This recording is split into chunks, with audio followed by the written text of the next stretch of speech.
E hoje temos uma entrevista aqui com Anabela Abreu, mãe de criança especial. Pode se apresentar, Anabela. Oi, sou a Anabela Abreu, né? Sou professora de História, dou aula em rede pública e tenho um filho que tem TDAH, pelo menos o primeiro diagnóstico, né? Porque é complicado.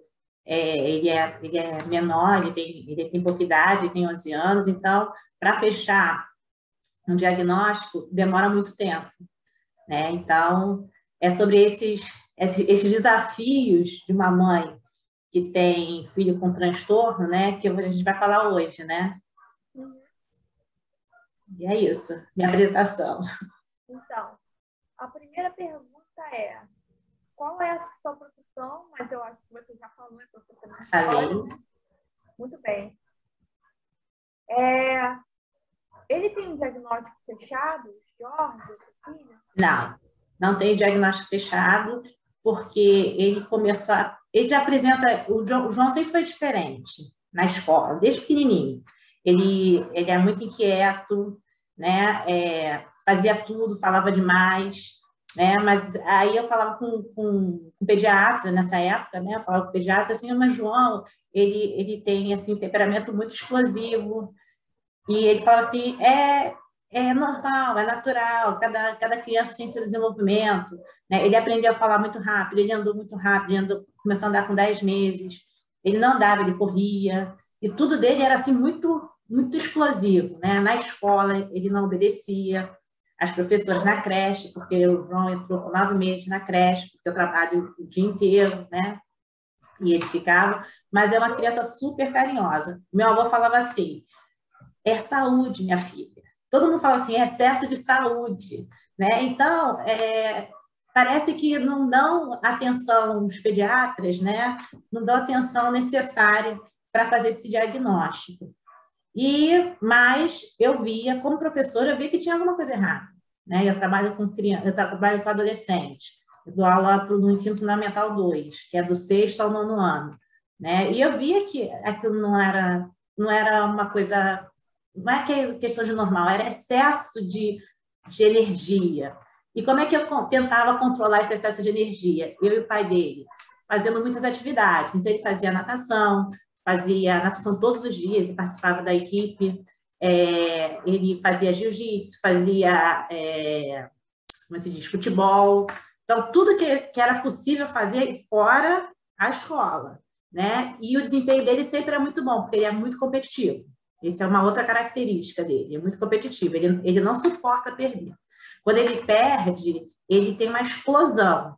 Se eu estou jogando buraco com ele, ele mexe todas as cartas para eu não ganhar. E porque ele tem Oi, pode falar. dificuldade em perder um jogo, sendo que é só uma diversão. É um jogo, ele não aceita.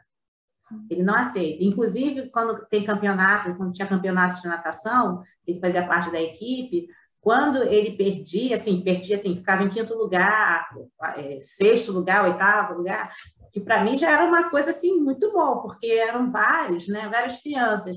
Ele não queria, ele não aceitava nem ir buscar como se diz, a medalha de participação. Eu que tinha que falar assim, não, você vai, você tem que saber perder, né? Porque a gente não ganha sempre. Mas para uma criança de 4 anos, 5 anos, é difícil você colocar na cabeça dessa criança, né, que não é normal perder. É mais fácil você perder do que ganhar, né? Eu acho que para o Jorge deve ser assim, um João. choque forte, o fato assim, você não ganhou, você perdeu. Isso. Parece até que é uma certa, eu sinto que parece para ele uma certa humilhação, que não é, mas ou até uma depreciação. É uma depreciação, exatamente. A palavra correta seria a depreciação dele mesmo, porque ele não foi capaz de chegar ao máximo, né? Mas isso é na vida dele toda, assim, ele se irrita, como eu estava falando, jogando buraco, jogando dama, jogando banco imobiliário, né? O jogo da vida. Esses jogos tabuleiros ele não aceita. Então, desde pequena eu via isso e eu já comecei com psicologia desde os 4 anos com ele, porque eu falei assim, não, isso não é normal, né? Mas a psicóloga também via como sendo, ele é uma pessoa, é uma criança imperativa, tem que fazer atividade, conversava com ele, mas não cheguei a um psiquiatra, né? Eu só fui ao psiquiatra quando aconteceu a morte do pai dele e isso parece que inflamou, né? Ficou mais evidente, né? E quando eu cheguei na primeira psiquiatra dele, que é a doutora Rosiana, ela falou assim, por que você demorou tanto para ir ao psiquiatra? Aí eu falei assim, porque ninguém me falou nada, né? Os pediatras não falaram, né? Então a gente fica naquela situação, você confia no seu pediatra, né? Que é bom, ele vê toda essa parte, né? Mas a parte neurológica você tem que ter com um psiquiatra, né? E ela falou assim, mas ele tinha que ter vindo no psiquiatra há muito tempo. Aí foi esse ele tinha 9 anos. Isso revela que em nosso país há uma grande fraqueza do sistema de saúde mental no nosso país. Sim, sim. Por exemplo, no meu caso, quantas pessoas ficam até a fase adulta sem saber que são autistas e poderiam recorrer aos direitos ainda na infância, de estudar com adaptação, etc., mas que, infelizmente, a falta de informação não ajuda e ainda por cima atrapalha. Atrapalha. Não, e isso é muito novo, né? Porque a gente está falando de inclusão, né? Porque antigamente, eu dou aula há 26 anos, mais de 26 anos. Então, não existia essa questão de incluídos, né? Os alunos que não eram neurotípicos, né? Eles estudavam em escolas diferenciadas, existiam escolas específicas para autistas, escola específica para diversos transtornos. Isso aconteceu assim, na década já no século XX, começou, assim, 21, desculpa, no século XXI, já que começou com essa questão da inclusão. E o pior de tudo, assim, começou com a inclusão, passou a ser lei incluir, mas não prepararam os professores. Não prepararam os professores para essa função, porque a gente não aprendeu. Na minha graduação, eu fiz História, eu fiz pedagogia, né? Tive aula de pedagogia, tive aula de psicologia, tive aula de filosofia, enfim, tive todas as aulas na Faculdade de Educação, que eu sou licenciada, eu fiz licenciatura, né? Em bacharelado. Eu não aprendi a lidar com surdo, eu não aprendi a lidar com deficiente auditivo, desculpa. Eu não aprendi a lidar com DI, com TOD, com TDAH, né, com autismo. Eu não aprendi a lidar com isso. Eu não sei trabalhar com isso. E jogaram para a gente essa função e a gente acaba trabalhando assim. E não fechou.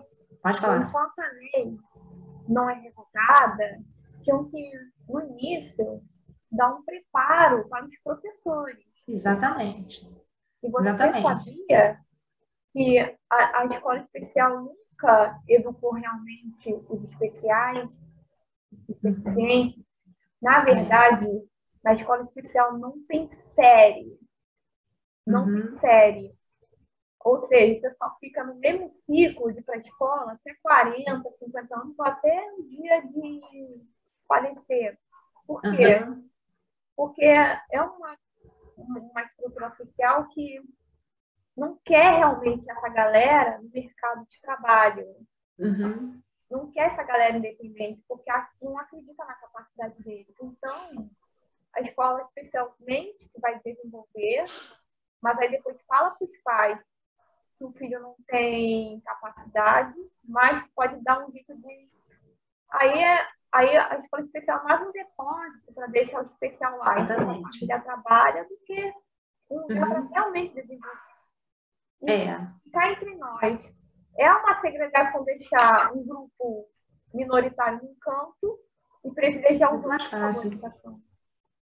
Muito mais fácil, né? E como a gente não tem esse preparo, fica difícil trabalhar, né? Trabalhar com essas crianças especiais, porque você tem um planejamento diferente, tem tudo diferente, né? Você tem planejamento, você tem que fazer um planejamento para aquela criança, para aquele tipo de transtorno, aquele tipo de deficiência, e por exemplo, na escola que eu trabalho, uma escola municipal, eu tenho 40, vamos dizer, 40 alunos que não é permitido, porque quando você tem aluno incluído, você tem que ter no máximo 32, 33 alunos, 35, eu acho, né? E às vezes eu extrapola, porque existe a necessidade de escola pública para todos, a escola pública é para todos, né? Inclusive os incluídos. E aí, como é que você vai dar atenção no meio de 30 alunos, dar aula para um aluno só? Né? Precisa de um mediador, precisa de uma pessoa que esteja lá com ele para me ajudar a trabalhar. Eu faço planejamento, mas tem que ter um mediador para ficar do lado dele. E lembrando para a galera que está assistindo o vídeo, que o mediador é só para ajudar o especial, mas o verdadeiro professor que está ensinando é o professor da classe. Sim, é exatamente o termo, mediar, né? Ele vai facilitar o entendimento daquele aluno do que o professor está explicando, né? Como você tem a pessoa que tem Libras, por exemplo, né? Que fala em Libras, né? Você, quando tem um aluno com deficiência auditiva, você precisa ter. Na minha escola, eu trabalhei com alunos com deficiência auditiva que eu não tinha.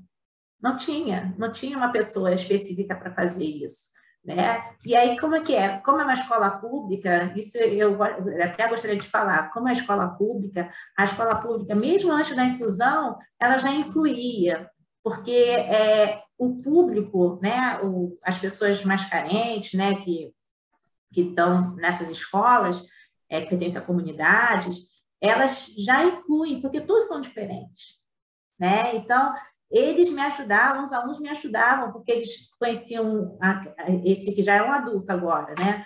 Mas conhecia essa criança desde do primário, na época, se chamava primário, né? E eles entendiam como ele falava, porque ele só tinha deficiência auditiva, ele falava, ele não era mudo, mas ele falava daquela forma estranha, né? Eu não conseguia entender. Mas os alunos, os amigos, faziam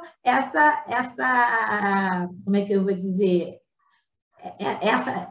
Essa comunicação, né? Eles que eram mediadores, na realidade, né? Então, é complicado, não só em relação aos professores, que não estão preparados, como também os médicos também não estão preparados. Nós temos muito poucos psiquiatras infantil, né? Eu tive muita dificuldade de encontrar uma psiquiatra infantil. Tive a primeira, consegui, mas não está dentro do plano de saúde, você não encontra dentro do plano de saúde, então eu tenho que pagar por fora, isso é uma questão, eu posso pagar por fora, mas e as mães que não têm, pertencem à comunidade e que não têm plano de saúde, não tem como pagar um valor que é alto, não é um valor barato, né? Fora a medicação, que também é muito cara. A medicação é absurdamente cara. O que eu gasto por mês com medicação é muito caro. E não está incluído no plano de saúde, não incluído no plano de governo, por exemplo. Porque é um transtorno, ele vai ser um transtorno para o resto da vida, né? Então, a gente considera como sendo crônico, né? É como se fosse uma diabetes, como se fosse uma pressão alta. Uma asma, né?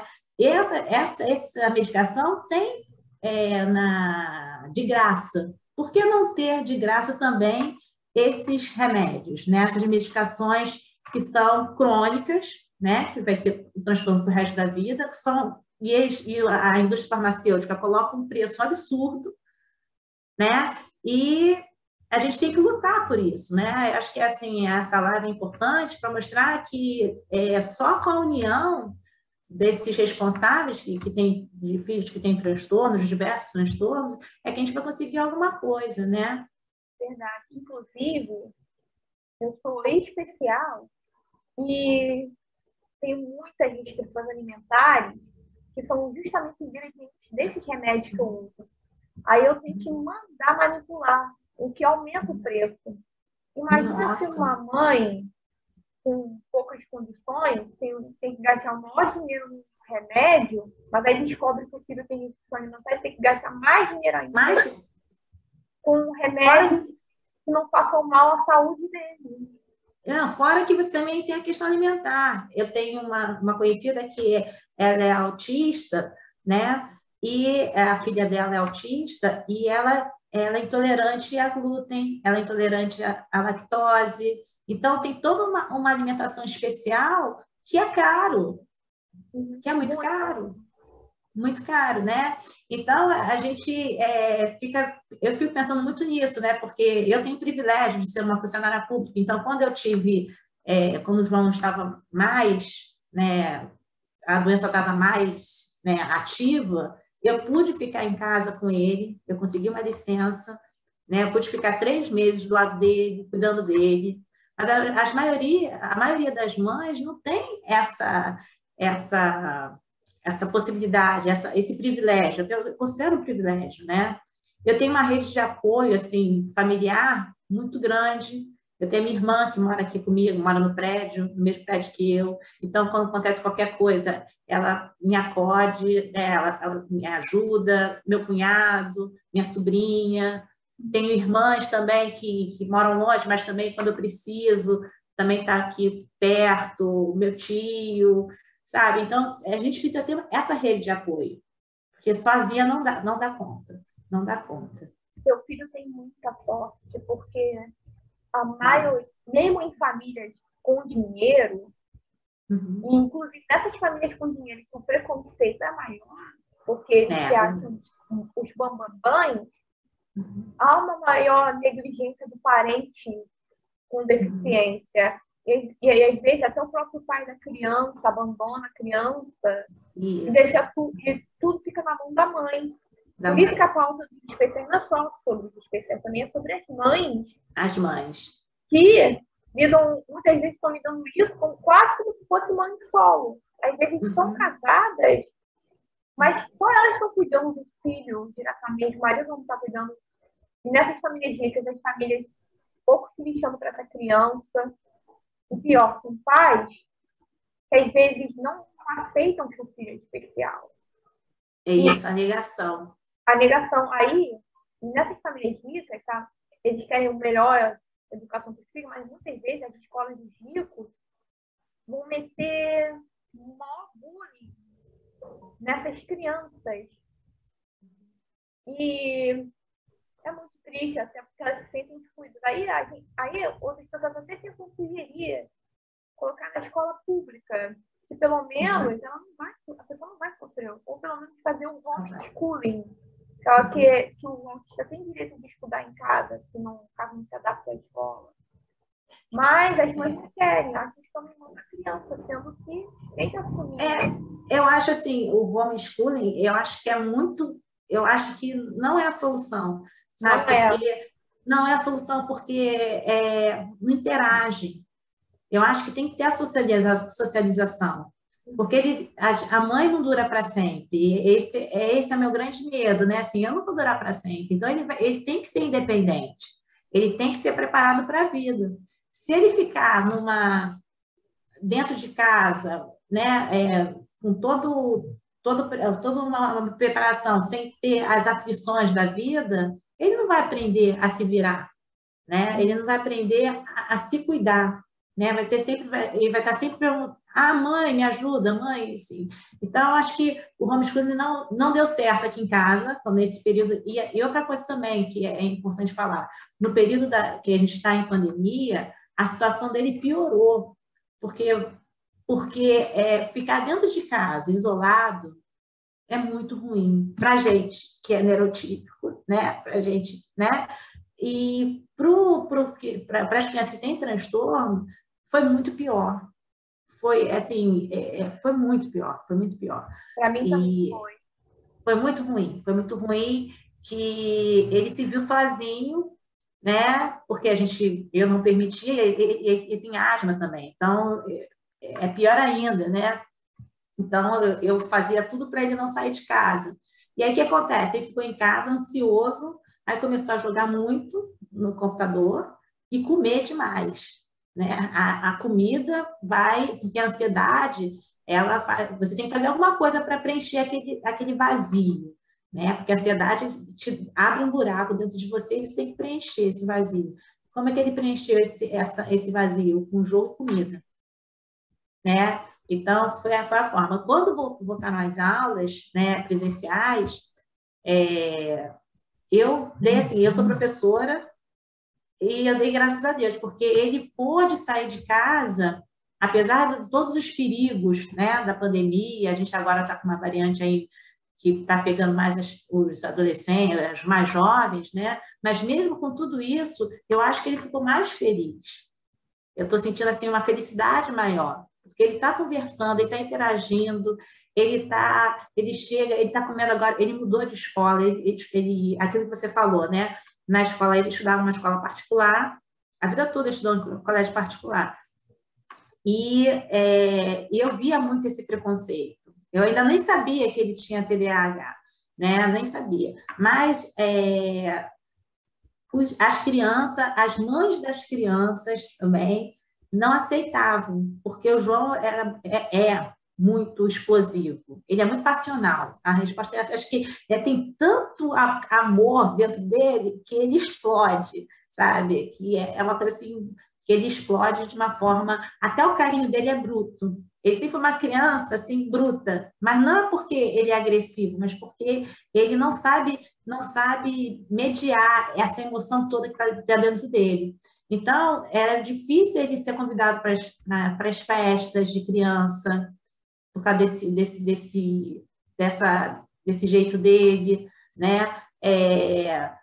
Eu já ouvi até vó, né, quando ele fazia capoeira, falando assim, aquele menino, tipo, separa, assim, porque é aquele menino que morde todo mundo, sabe?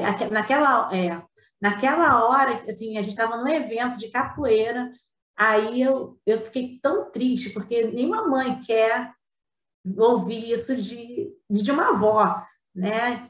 De uma avó, quer dizer, uma senhora que deveria quê? Amar a todos, né? A gente sempre pensa na avó como uma pessoa, né?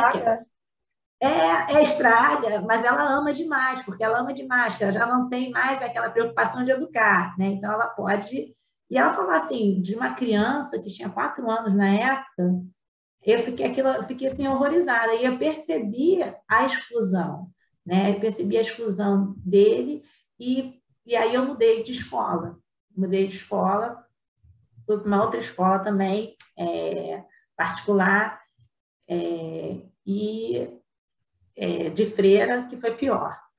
Aí foi pior, porque a disciplina... a disciplina, eu achava que não, né? Eu falei assim, não, vai ser uma coisa assim mais social, assim, né? Vai compreender. Eu falei com a diretora a situação dele, eu não sabia que ele tinha TDAH, continuo falando, só soube quando ele tinha 9 anos, 9, 10 anos, quando fechou o diagnóstico de TDAH, mas não das outras comorbidades, porque nunca é uma coisa só, né? Isso é importante falar, né? Porque a criança que tem transtorno nunca é um transtorno só. Veio cheio é um combo, né? É um combo. E até até psiquiatra encontrar, ou a neuropediatra encontrar a medicação correta é muito difícil. Porque o que eu falo, o exame é clínico. Não existe nenhum aparelho que vai pegar o seu cérebro, né, e identificar, esse tem DI, esse tem TDAH, esse autista. Não, é através de todo um estudo clínico, que ele fez teste, que demorou, assim, muito tempo. É cansativo, que é um teste que é para você, que a gente fez com neuropsicólogo, que eu nem sabia que existia essa área da medicina, né, neuropsicóloga. Então, ele teve que fazer teste, eu tive que também responder uma porção de questionário, as professoras tiveram que responder questionário, a direção teve que responder questionário. Então, aí, juntando todos esses questionários, ela dá um laudo e, no final, ela não fecha, porque ele é criança. Então, não tem como você fechar. porque é muito complicado você fechar, né, e taxar aquela criança com aquele determinado transtorno, né? Então, só fechou no TDAH, mas isso é muito difícil. Isso eu consegui porque eu tenho condições para fazer isso, mas e as mães que não têm condições? Isso não tem na rede pública. Não tem. Não Inclusive, só começaram a servir almoço para CENILCO em escola pública lá em Goiás. Não começaram ainda nos outros estados. E já faz assim, alguns anos. Crianças que são intolerantes a glúten. É complicada essa questão da alimentação, né? Porque você, não só da alimentação, como também cada estado tem uma lei própria, né? Não é uma lei federal. Por exemplo, o TDAH aqui no Rio de Janeiro, ele não é visto como um transtorno que você tenha que ter um recurso, ir para a sala de recursos, né? Que você tem um atendimento, tem que ter um mediador, por exemplo. Pelo menos no ensino fundamental. Eu sei que na UERJ, que eu tenho uma amiga que eu fui estudando na UERJ, ele tem TDAH, ele tem direito a fazer prova separada, ele tem direito a ter um leitor, né, para fazer isso, mas no ensino fundamental e no ensino médio não é obrigatório a escola ter isso. Não é obrigatório. Você inclui, né? Você tem a inclusão, mas você não tem direito a essa inclusão, porque eles não consideram o TDAH como um transtorno assim muito, porque não tem problema, ele não tem problema cognitivo, né? Ele raciocina rápido demais, o processamento dele mental é muito rápido, né? Então ele se dá muito bem, ele não tem problema com as disciplinas. Ele é preguiçoso, assim. Ele é preguiçoso. Ele vê, assim, quando ele vê que é muita coisa, ele mesmo elabora um jeito que ele vai... Se a prova de múltipla escolha, então, ele nem lê a questão. Ele já vai por eliminação. E ele consegue acertar. E isso é difícil, porque ele sempre acaba primeiro que todo mundo na escola. Então, fica difícil ele se concentrar, né, nas atividades, porque ele é muito rápido. Entendi. Inclusive, tem casos de mães, que mudam de estado para conseguir direitos para os filhos especiais no meio público. Eu já vi um caso de uma youtuber, mãe de autista, que ela se mudou da grande São Paulo para uma cidade pequena para o filho ter direito tanto a uma mediadora na sala de aula pública, que já não estava conseguindo há anos em São Paulo, como também para ter direito à ecoterapia dada pelo SUS. Tem cidade no Rio de Janeiro que dá ecoterapia pelo SUS. Meu Deus! É uma coisa que devia ser nacional, né? Não é uma coisa... Eu sei que a gente está numa federação, que os estados têm as suas próprias leis, mas essa questão de saúde, da saúde mental, né? Ela devia ser nacional, não é porque você tem que mudar de estado para ter um direito, que é um direito nosso. É um direito que está estabelecido na Constituição de 1988, direito à saúde, a lazer. São 5 princípios, está ali no artigo 5º. Então, você tem esse direito. E para você conseguir, é um desgaste muito grande. Para você conseguir esse direito, é um desgaste. Eu fui na escola do João para saber se ele teria direito à sala de recursos, né, que é a sala onde que tem a psicóloga, tem o mediador, né? E a psicóloga falou que ele foi na CREA e tal, né? Perguntou e falou que não, ele não tinha direito, que ele não tinha problema cognitivo. Então, mas ele tem problema sim, porque ele não consegue, se o texto é muito grande, ele não consegue ir até o final do texto. Ele cansa, ou ele esquece. Então, já no segundo parágrafo, ele já esqueceu o que tem no primeiro parágrafo. E aí, o que acontece? Ele faz de qualquer jeito. Pois é, isso é um outro erro das escolas, até para os alunos neurotípicos, de viver passando um texto que fala a redundância da parafuseta, mas o que está pedindo é uma coisa simples. Justamente para ninguém responder a coisa simples. Isso já é muito aluno neurotípico, imagina com necessidades especiais. E assim, eu como professora aprendi muito com o João. Eu me tornei uma professora muito, assim, não vou dizer melhor, mas assim, mais compreensiva. Porque como eu não tinha essa vivência, né, eu via os meus alunos que não conseguiam ficar parados, que brigavam com todo mundo, que me respondiam, e acabava punindo eles de forma errada, né? Punindo assim, mandava para a secretaria, mandava bilhetinho para casa, dizendo, o aluno não faz dever de casa, o aluno não consegue ficar sentado, né? Quando eu tive o João e percebi que o problema não era das mães, aí eu percebi que o problema era das mães, porque eu dava todo atendimento, até muito mais do que as mães da minha escola, e eu vi que era uma questão da criança. Né? E aí eu comecei a identificar, eu mesmo sei, eu comecei a ler eu comecei a ler tudo, né? Comecei a ler sobre tudo. Eu faço terapia também, né? Porque eu acho que a mãe que tem filhos que tem transtornos tem que fazer terapia. Porque ela tem que se cuidar, porque senão ela enlouquece, porque não tem como você ter tantas atribuições, ainda mais trabalhando fora, né? Porque as mulheres hoje em dia todas trabalham fora, né? Então, quando você chega em casa e vê uma porção de reclamação na agenda do seu filho, dá vontade, assim, de chorar, sentar e chorar.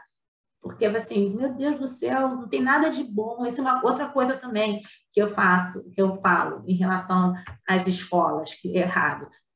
Tem as agendas quando são crianças, né? Tem a agenda que vem escrito o que aconteceu no dia, né? E na agenda do João só vinha coisa ruim, né? Mas não falava que ele é carinhoso, que ele ajudava os coleguinhas que tinham dificuldade, que ele é companheiro. Só falava as coisas, porque o João mordeu não sei quem, porque o João fez isso, o João não quis ficar sentado, só coisa ruim, né? E quando eu ia, eu era sempre chamada na escola, sempre, sempre. Uma vez por semana eu ia para a escola. Eu acho que quem sofria o bullying, né, a violência psicológica, é a mãe, porque às vezes a diretora chegava no meio das outras mães e falava assim, não, porque o João, quando eu ia buscar o João na creche, porque o João fez isso na frente. Ela não chegava para mim, Anabela, eu quero conversar com você. Vamos conversar ali dentro? Falava na frente das outras mães? Falava das outras mães. Falava assim, porque eu não sei o quê, o João... Assim, porque as mães estão pegando, né? As crianças, né? No portão e tal. Aí, na porta mesmo, chegava e falava, né? Quando não tinha os bilhetinhos para poder comparecer. E, assim, eu vivi a infância do João toda indo para a escola. Indo para a escola com reclamações, né? Aí ele frequentou. Até uma psicóloga falou assim, Anabela, o João não tem que ser mudado de escola. Ele que tem que se adaptar à escola. Só que as escolas estão erradas. As escolas estão com o ensino completamente errado. Eu me incluo, como professora, eu me incluo também, porque a gente não aprendeu a trabalhar com a inclusão. Eu me incluo também. Mas o diferente dos outros professores, eu tenho caso na família, então agora eu sou muito mais tolerante com os meus alunos. Mesmo eles não sendo diagnosticados, porque muitas vezes eles não são diagnosticados, porque a mãe não tem condição, acha que aquilo é normal, né? Eu sou mais tolerante. Eu já não mando mais bilhete para casa, eu não chamo responsável, eu tento conversar com ele. Eu falo assim, filho, fulano, né? Vamos tentar fazer atividade, né? Você consegue. Porque também tem a baixa estima, né? A baixa estima dessas crianças, né? Porque tudo é ruim, acontece com ele. Às vezes ele nem faz, nem provoca a situação da escola, mas como ele já é taxado como brigão, aí já aponta, foi ele que começou a briga. E às vezes ele não começou, né? Inclusive, hoje em dia já se sabe que a criança procrastinadora é diferente da criança preguiçosa. criança procrastinadora, ela não faz as coisas ou porque ela se distrai fácil, ou porque ela está com medo, e ela tem medo de começar, ela tem medo de fazer uma coisa que parece muito difícil para ela. Inclusive, os professores começam a acusar o aluno de não fazer o dever, reclamar com os pais, mas na verdade não é preguiça, é procrastinação. Às vezes a criança só está com medo. O procrastinador, na verdade, é uma pessoa com medo, não um preguiçoso. Inclusive, eu acho que nessas horas bate uma adaptação também para uma criança procrastinadora, tipo, ficar tomando conta para ver se ela está fazendo, acalmá-la se ela chorar. Porque as pessoas se importam mais com a técnica e pouco com o sentimento da criança e da mãe. É por isso que a escola toda tem que mudar. A forma de ensino, de aprendizagem, está tudo errado, está tudo errado. E não é só no Brasil, não. É assim, no mundo todo, no mundo todo.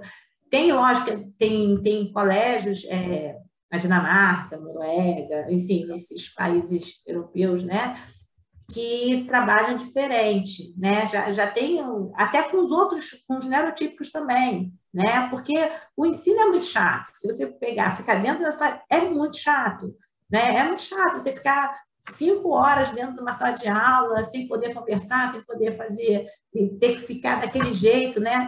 Parado, sentado, prestando atenção. É chato, já passou, a gente já está no século XXI. A gente tem que mudar.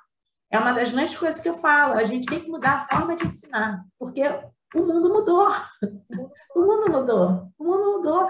Essa geração que está vindo agora, a sua geração, é uma geração que está acostumada com a internet, né? Então, a gente tem que fazer, tem que dar, o governo tem que oferecer internet de graça para os alunos, tem que oferecer tablet, tem que fazer o tablet, o computador, enfim, tem que oferecer de graça, né, para essas crianças, porque a forma que eles vão saber estudar é através da internet. Antes de partir para a próxima pergunta, você sabia que já está comprovado que quando você estuda, ouve música, pode até ser um rock, uma música calma, mas a sua preferência, uma música que te motiva, você consegue se concentrar muito mais na tarefa do que no silêncio. Eu não sabia disso, mas eu sempre estudei com música. Assim, eu sempre estudei ouvindo música, porque o silêncio me incomodava. Sim. O silêncio incomoda. O silêncio incomoda. Você já é opressor, você está lendo uma coisa que você não gosta. E ainda ter que ficar no silêncio. Exatamente. Bom, eu vou perguntar o seguinte. Você já teve algum problema com os vizinhos? Já, vários. Quando o João era pequeno, ele pulava muito. Eu moro em apartamento, né? Então, a pessoa de baixo, a moradora de baixo, reclamava. E assim, ele dormia cedo, porque ele acordava cedo. Então, ele ficava no final de semana e a gente ficava fora o dia inteiro, né? Então, só final de semana que eles ficavam em casa. E quando não estava chovendo, né, eu saía com ele, ia para o shopping, ia para parque, enfim. Mas quando estava chovendo, ele tinha que ficar dentro de casa. O que ele fazia? Ele pulava. E aí a vizinha reclamava com a síndica, me perturbava, né? Até um dia eu reclamei com a síndica assim, você quer que eu faça o quê? Que amarre as pernas dele? Porque ele é uma criança, ele tem 2 anos, na época tinha 2 anos, 3 anos. E aí, quando começou o transtorno mesmo, né? Depois da morte do pai dele, aí ele começou a ter outro tipo de ataques, né? Então, ele começou a gritar, né? Isso incomoda também. Incomoda. Mesmo os vizinhos sabendo que ele tinha passado por um trauma muito grande com a perda do pai, não havia a solidariedade. É isso que eu falo. Quando você vive em comunidade, tem que ter a solidariedade, né? A pessoa podia chegar para a síndica e falar assim, conversa com a Anabela, que está acontecendo isso, o que está acontecendo? Não, eles já vão fazendo, já vão denunciando, né? E sem saber o motivo, sem saber o motivo. Então, é muito ruim. E eu já vejo, eu participo de algumas lives sobre... participo, assim, de ver, né? De crianças que têm problema. Eu já vi no Nordeste pessoas que foram expulsas de apartamentos devido ao filho ser autista, né? Foram expulsos.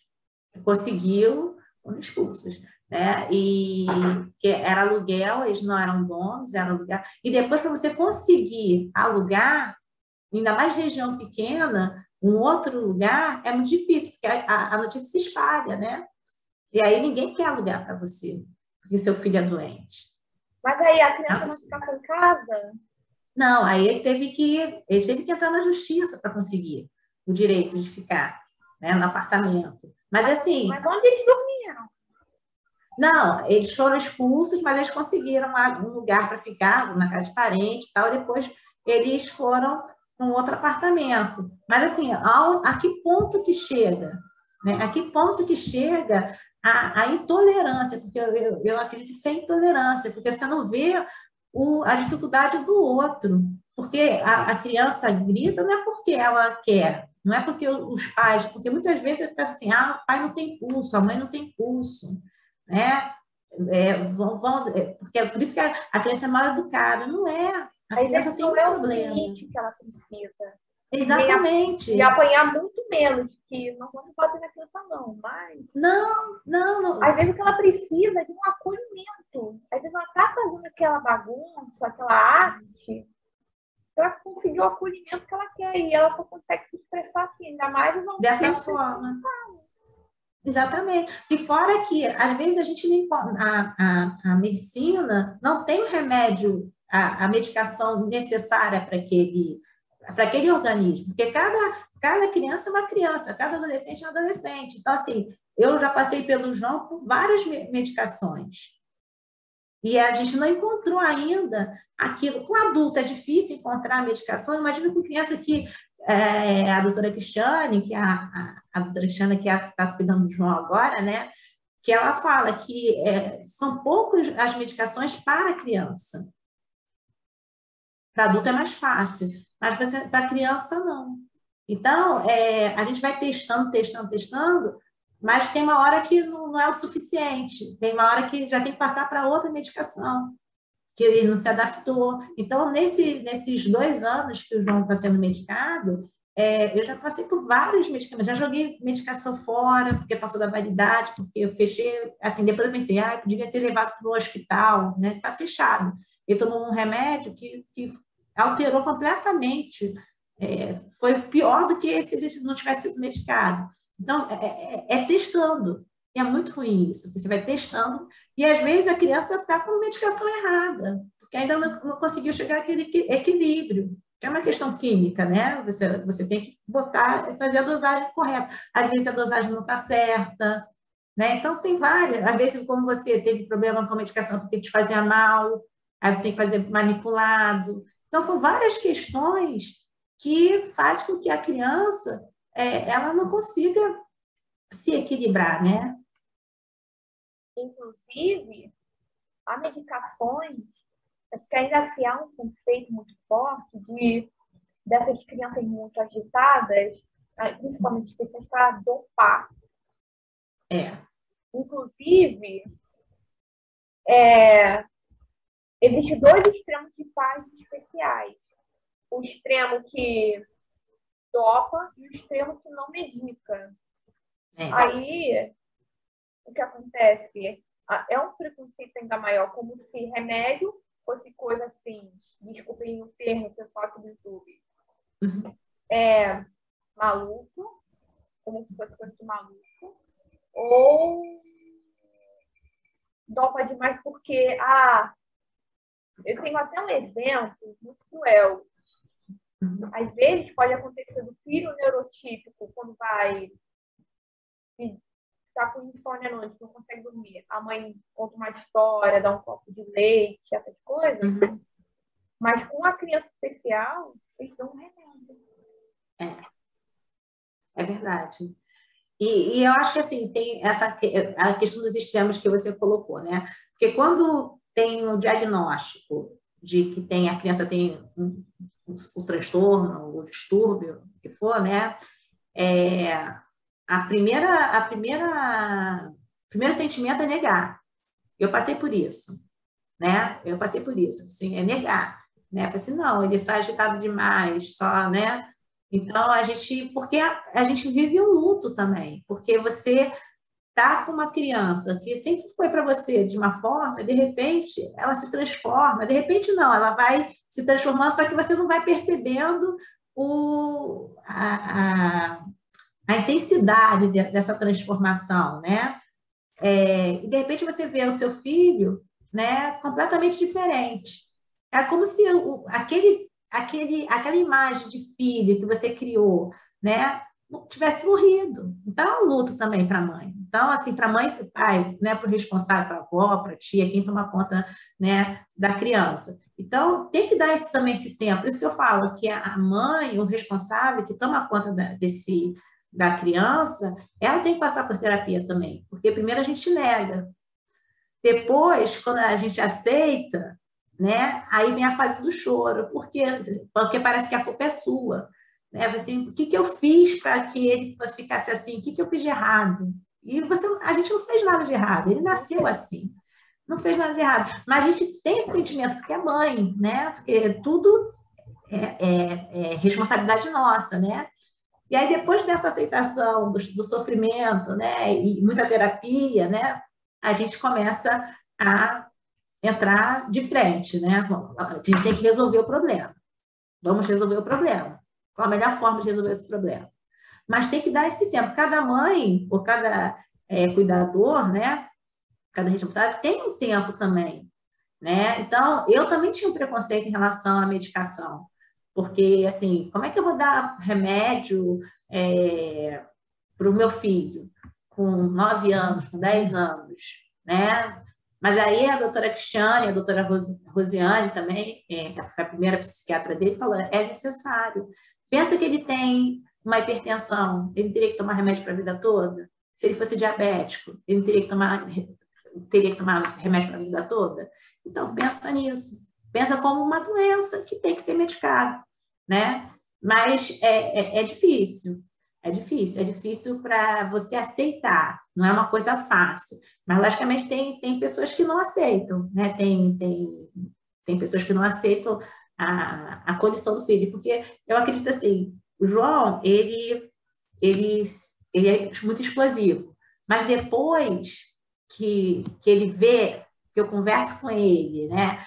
E ele vê que fez a coisa errada, ele sente, eu não sei se acontece com você, uma dor tremenda porque ele fez mal para mim, né? Ele fez mal para mim. Então, ele se sente culpado. Ele se sente tão culpado que ele começa a chorar. Ele começa a chorar, aí pede desculpas. Mãe, não vou fazer mais isso. Mãe, né? É uma coisa assim muito triste, porque essas crianças, elas sofrem também. Sofrem muito, porque elas não querem fazer isso. Verdade. Você sabia que até pessoas com TOD, transtorno compositor, sofrem. Elas se sentem mal por sempre estar fazendo mal às pessoas. Acredita-se que entre os psicopatas, mas somente as criancinhas que estão em idade mais fácil para tratar, tem algum momento, mesmo diante daquela criança, que elas se sentem mal. Mas não pelos outros, mas por se sentirem um monstro. Isso. A pior coisa do mundo. As pessoas não param para perceber que às vezes aquela criança faz aquelas coisas, mas ela se sente mal se achando um monstro, se achando vilão da história. Acredite, a criança se sente o vilão da história mais facilmente que o adulto. Isso pode ter muitas consequências sérias para a autoestima. Sim, é muito difícil, porque ele sabe que fez a coisa errada, mas ele não tem maturidade para que eu falo assim, respira, João, quando você está muito nervoso, respira. A psicóloga dele fala assim, tenha sempre uma garrafinha de água do seu lado. Porque quando você estiver nervoso, você enche, põe a garrafinha de água na boca, enche a boca de água e não dá tempo de você falar, né? De você explodir. É uma forma, ela já também fez respiração com ele, técnica de respiração com ele, mas é que ele não tem, ele ainda é muito pequeno, ele não tem o controle, né? Até ele chegar a ter esse controle, né? Diferente, por exemplo, da asma, ele já sabe quando a asma vai atacar. Ele mesmo pede para ir para o hospital. Mãe, eu estou passando mal, eu quero ir para o hospital. Ele já sabe, ele já conhece o corpo dele, porque tem asma desde 3 meses de idade. Né? Então, ele já sabe, já conhece quando ele vai começar, já é necessário ir para o hospital. Mas esse transtorno dele é muito recente, então ele ainda não sabe lidar com isso, né? Como eu também não sei, eu estou aprendendo. Né? Então, é difícil, é difícil. E ele, às vezes ele fala, ele chora, ele fala assim, eu não queria fazer isso, eu não queria fazer. E ele se sente para baixo, porque ele se sente assim horrível, é um monstro, né? Como você falou, é um monstro. E não é. Eu até peguei aqui, aí ele fez, a gente teve uma briga, aí ele me entregou assim, ele chegou da escola ele entregou esse bilhetinho aqui. Aí ele que fez o envelope, né? Aí essa cartinha aqui, eu vou ler para você, a cartinha, para você ver como é sofrido. Ele botou assim, aqui, a letrinha dele. Não sei se dá para ver. Dá para ver a letrinha dele? Não, poderia ler para mim, por favor? Vou ler. Assim, minha mãe é o título. Minha mãe, minha rainha. Você é minha vida. Você que me deu a luz por isso é minha maninha. Mas eu não demonstro afeto por isso. Eu sou... Aí ele coloca, né? Eu sou horrível. Mas, mamãe, viva a sua vida e seja feliz. Viaje, encontre suas amigas. Vai fazer sua vida, seja feliz. Vai curtir, beba com suas amigas. Se ajude, se trate, se arrume. Para sair e viver. Esse é o meu poema para você. Espero que goste. Mãe, te amo. Assinado João. Ai, Você vê que ele não tem, ele tem muito amor dentro dele. Muito amor. Só que ele não sabe se controlar. E ele sabe que está me fazendo mal. Por isso que eu acho importante nos livros infantis, nos desenhos animados, nas séries, até para adultos também, mas principalmente para criança, ter mais representatividade de transtornos mentais, mas não como aquele, vamos dizer, entre aspas, que eu não gosto desse termo, maluquinho, do hospital, maluquinho independente, maluquinho coadjuvante, não. Eu acho importante esses personagens serem os protagonistas nessas histórias para criança e para adulto também. E, assim, falar das suas dificuldades. E as crianças que estão assistindo se sentirem representadas. Tem um caso de uma youtuber, que é uma moça que tem só metade de um braço inteiro e o outro braço só na metade. Ela nunca viu uma pessoa com uma na televisão, então ela se achava esquisita, mas um dia, quando ela apareceu na televisão, um garoto começou a pedir para a mãe que queria conhecer essa moça da televisão que não tem um braço que nem ele. E é também importante a representação. Por quê? Porque para mostrar, porque outro erro dessas histórias infantis, não tem nos adultos, mas tem nos infantis, é botar personagens maniqueístas, que é o que chamamos na literatura de personagens ou só bons ou só maus. E o que acontece? Esses personagens, só bom ou só mal, faz as crianças aprenderem que ou ela é boa ou ela é má. Aí ela vê outra criança lá na escolinha que é especial, que não se comporta igual a ela, os chamados comportamentos inadequados, que na verdade é só fora do padrão, e aí começa a falar que ela é má, que ela é um monstro. A criança se sente assim porque o personagem herói que ela gosta não representa ela. Então, precisamos de mais personagens, assim, com comportamentos diferentes, transtornos diferentes, para mostrar que o ser humano não é só bom ou só mal. Eu acho isso muito importante. É o que você faz, né? Você, no seu você faz esses personagens, né? Você faz essa inclusão, né? E achei muito interessante no seu canal, que você mostra, né? Essa inclusão.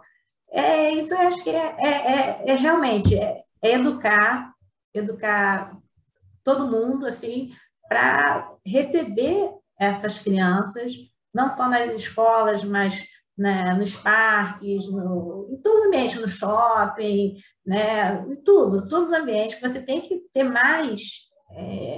eu não sei como é que eu vou falar, assim... O governo tem que mostrar isso, né? Fazer campanhas de esclarecimentos, né? Mostrar que eles são pessoas normais, só que são diferentes, né? Cada um é cada um. Agora, a próxima pergunta é: quais são os seus medos em relação ao seu filho? Meu medo é que ele não consiga, por exemplo, continuar a estudar, por exemplo, parar, não ter um emprego bom, né? Não conseguir ficar muito dependente de mim. Acho que esse é o meu grande medo. Ele não conseguir passar por essa barreira da adolescência, da pré-adolescência que ele está, que é muito difícil, muito complicado. Já para os neurotípicos já é difícil, né? Imagine para os especiais, né? É muito difícil, né? Então, meu grande medo é essa passagem da adolescência até a fase adulta, porque é nesse período que ele vai se formar como homem, né? Então, eu quero que ele seja um homem íntegro, como o pai era, trabalhador, sabe? Como eu sou, e como o pai também era. Assim, eu quero que ele seja uma pessoa educada, uma pessoa que tem bons relacionamentos, boas amizades. Eu tenho amizades de 30 anos, de mais de 30 anos, né? E que tem uma família, porque a gente sabe que é muito complicado para essas crianças, adultos que têm transtorno, ter um relacionamento, né? Porque não é qualquer mulher ou qualquer homem que vai aceitar, né? Porque é muito difícil, muito difícil, porque é como se fosse uma montanha-russa. Eu falo isso para ele, a minha relação com você é uma montanha-russa, porque às vezes está subindo, daqui a pouco desce, né? E você leva aquele susto, né? Então, assim, para ele ter um relacionamento, né, quando casar, para ter filhos, ele tem que estar bem amadurecido. Então, eu quero que ele tenha uma família, construa uma família, que ele seja feliz. O mais importante, que ele consiga ser feliz. Isso mesmo. Lembrando para muitas mães que falam em proteger os filhos, são super protetores especiais, preparem para a independência. Papai e mamãe não vão viver para sempre, ou papai ou mamãe não vai viver para sempre. Então, pelo amor de Deus, prepare para a independência, põe seu filho na vida, fala que não é um monstro de 7 cabeças, e ele vai precisar se virar uma hora, porque quem garante que os seus parentes mais jovens vão cuidar do seu filho depois que você se for? Quem garante que depois que você morrer, eles não vão botar num asilo ou abandonar?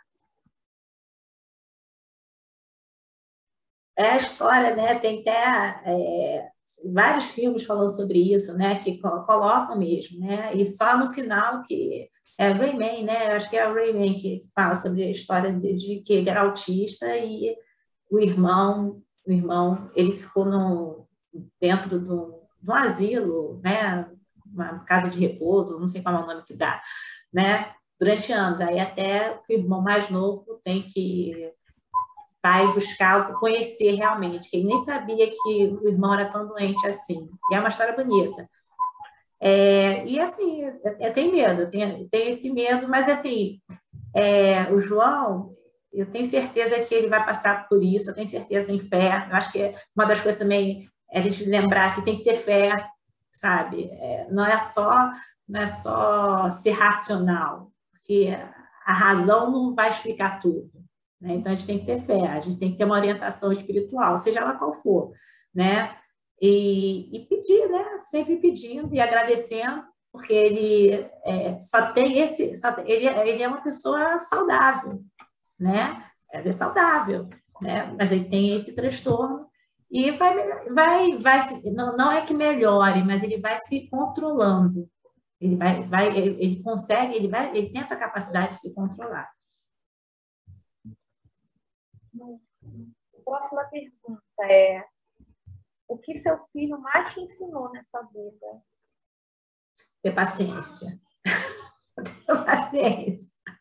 Eu acho que assim, a coisa que ele mais me ensinou é ser tolerante, ser paciente. Assim, eu não consigo fazer meditação. Até eu não consigo porque sou uma pessoa ansiosa. Eu sou uma pessoa ansiosa. Mas, assim, eu estou muito mais tolerante. E, como eu falei para você, eu me considero, assim, na minha profissão, eu considero que eu fiquei melhor. Porque eu não estou vendo mais só a parte técnica, como você falou, né? Não é só a questão de você passar conteúdo. Não. Eu chego, se eu vejo que tem algum problema com algum aluno, eu chego, converso, e falo que a vida, como é a vida, né? Então, ele me ensinou essas coisas, ser tolerante, ser paciente, e me fez melhor, assim, na minha profissão. Eu acho que hoje eu compreendo muito mais os meus alunos que têm algum tipo de transtorno, distúrbio, né? Eu sou e fico assim, tenho muita empatia com essas mães, e um carinho também, porque eu não vou agora, eu não chego e falo assim, porque seu filho é isso, isso, isso. Não, eu falo assim, seu filho é carinhoso, ele nossa, ele vem, às vezes tinha alunos que têm DI, né, deficiência intelectual, chegava, me dava bala, né? Eles são mais carinhosos do que os alunos neurotípicos, eu percebo isso. Eu me lembro, quando eu era criança, que eu via no desenho animado das crianças dando maçã para a professora, que é um ato até antigo, e eu era a única aluna que dava maçã para a professora. As outras crianças não davam. O meu filho, sabe o que ele fazia? Eu fazia lanche para ele. Aí, ele gosta muito de pão com pasta de sardinha, de atum, né? Não sei se é maionese aqui. Aí um dia a professora falou: eu adoro esse sanduíche. Aí ele, na semana seguinte, que eu tentava, porque ele tem outro problema também. Não sei se acontece com todos que têm TDAH, mas ele não gosta de repetir comida. Ele se enjoa de tudo com muita facilidade. Então, esse enjoa dos jogos, esse enjoa de comida. Então, tem que ficar inovando, né? Porque ele, não quero mais, se enjoa de ovo. Porque tem uma época que ele comeu muito ovo, então ele não come mais ovo, nenhuma espécie. Aí ele fala assim, na semana seguinte, eu fiz de novo, assim, mãe, faz um outro sanduíche para dar para minha professora. Aí toda vez que eu fazia sanduíche de sardinha, eu tinha que levar para a professora. Eu fazia 2, um para ele e outro para a professora. Quando eu fazia alguma coisa gostosa, bolo, por exemplo, aí eu fazia, mãe, faz para a professora também. Aí eu tinha que dar um pedaço para a professora e para ele. Eu vejo isso que mostrando o carinho que eles têm, né? E quando eles têm empatia, e o professor nisso, ele é muito importante, porque se o professor tem empatia com esse aluno que é diferente da turma, e essa professora gostava muito, falava baixo com o João, porque outra coisa também que o professor faz errado é quando começa a gritar com um aluno que é especial, porque aí ele se sente constrangido perante todo mundo e ele começa a agredir, aí ele vai agredir.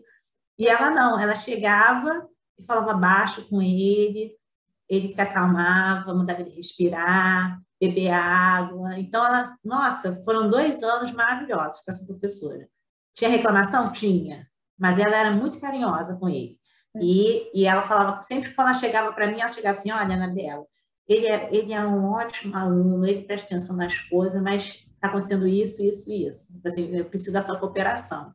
Antes dela começar a falar dos erros, ela elogiava. E é exatamente isso que eu faço hoje em dia. Antes de falar os defeitos, eu elogio, porque sempre tem coisa boa.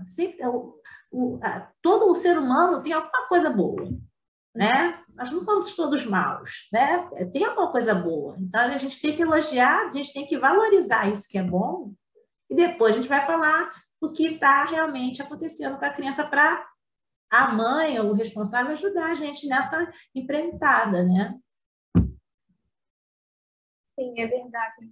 É muito importante para a mãe e também para a própria criança ter um elogio, alguma coisa, ela tem que se sentir assim, alguma coisa boa sai de mim. Exatamente. Uma última pergunta. Uhum.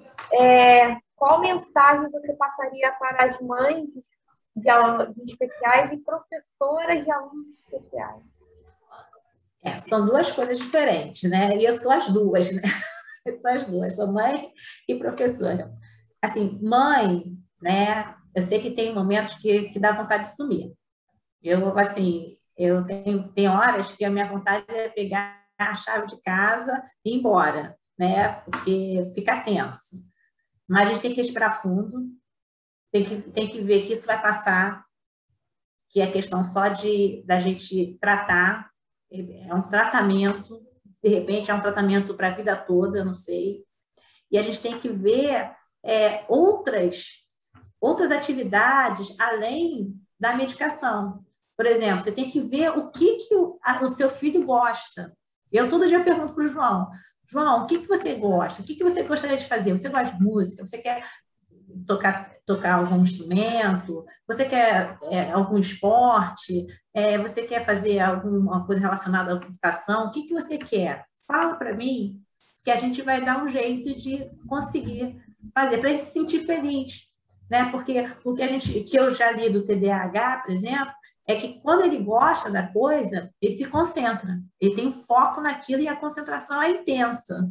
Ele vai ser totalmente feliz naquilo. Agora, quando não é interessante para ele, aí ele não vai fazer. Você pode botar, ele é muito disperso, né? Então, quando eu estou dando aula de alguma coisa que ele não interessa para ele, português para ele é muito difícil. A questão do texto e tal. Então, eu tenho que tirar tudo de cima da mesa, eu tenho que ir para um lugar que, assim, se tiver tudo branco, se não tiver quadro, nada, para ele não ficar prestando atenção, porque até uma mosca passando, ele vai olhar a mosca. Se tiver um barulho, ele vai se dispersar. Matemática ele já gosta. Então, assim, é muito mais fácil com ele a exatas, a parte da matemática, que ele faz com muita facilidade do que português, do que história, por exemplo, que é a minha matéria. Né? Então, isso é a mensagem para as mães, né? Achar alguma coisa de interessante que o seu filho goste de fazer e você faça com ele. Por exemplo, eu gosto de cantar, né? Tanto com sua mãe, né? Eu adoro cantar. Então, desde pequenininho, eu canto para ele, para dormir. Então, ele conhece todas as músicas antigas, eu canto para ele dormir. Porque eu vi que o cantar era melhor do que ler historinhas, porque historinha ele não gostava. Então, todas as músicas, eu cantei, ele sabe muitas músicas antigas por conta disso, né? E fazer alguma coisa para acalmá-lo, né? Seja ver um filme mostrando que não é só ele que tem esse tipo de problema, né? Então, tem vários filmes agora que há possibilidade de mostrar os incluídos, né? As crianças especiais. Então, ver com ele, fazer atividade sempre com ele, né? Sempre com ele. Eu sei que é difícil, que às vezes as mães têm outros filhos, né? Então, não pode dar atenção só para aquele filho especial, tem que dar para os outros filhos também, senão os outros filhos também vão começar a ficar revoltados, né? Mas, se puder ter um diálogo, uma conversa, seria o mais importante. E para professor, né, identificar que estudar mais, né, falar sobre, já que a gente agora, as escolas são todas tem que ter inclusão, tá? Isso está na Constituição, então acho que tem que estudar e ser mais tolerante com os alunos, porque o aluno, se está daquele jeito, não é porque ele quer, é porque alguma coisa está acontecendo de errado, né? E ele não sabe lidar com aquilo. Então, é isso. Das duas formas, tanto mãe quanto professora, ter tolerância, paciência e tentar separar o joio do trigo, né? Separar o que é realmente está desobedecendo e o que realmente é o transtorno, é a doença. Então, para complementar a sua resposta, olha, você pode, nas matérias que ele não gosta, as humanas, associar coisas que ele gosta na hora de ensinar. É uma dica que já preciosa, que já foi dada há muito tempo por um grande educador. E isso realmente funciona. Eu, na época da escola, eu estava no Fundamental 2, eu dava aula de português para quem tinha dificuldade. Você que dava? Eu que dava. E todas elas aprendiam sempre que eu fazia frases de português com umas coisas que elas gostavam. Tinha uma aluna que gostava de Chaves e Bob Esponja. Eu fazia frase com isso. Uma outra que gostava de Crepúsculo, fazia frase com Crepúsculo. E uma outra que gostava de lobisomens, eu fazia frase com lobisomens. É isso. Legal. Então, gente, eu vou me despedir de vocês. Se despeça do pessoal do YouTube, Anabela. Ó, adorei essa conversa com você. Né? Foi assim um momento que desabafa, assim, né? Para mostrar que é muito difícil, é um caminho muito longo, estreito, mas que tem solução. Isso que eu falei. Vamos ter fé que vai dar tudo certo. Tá certo? É isso aí, todos nós unidos. Então, gente, não se esqueça do like, se inscrever no canal, ative o sininho das notificações, gente. Tchau! Tchau! Beijos! Beijo!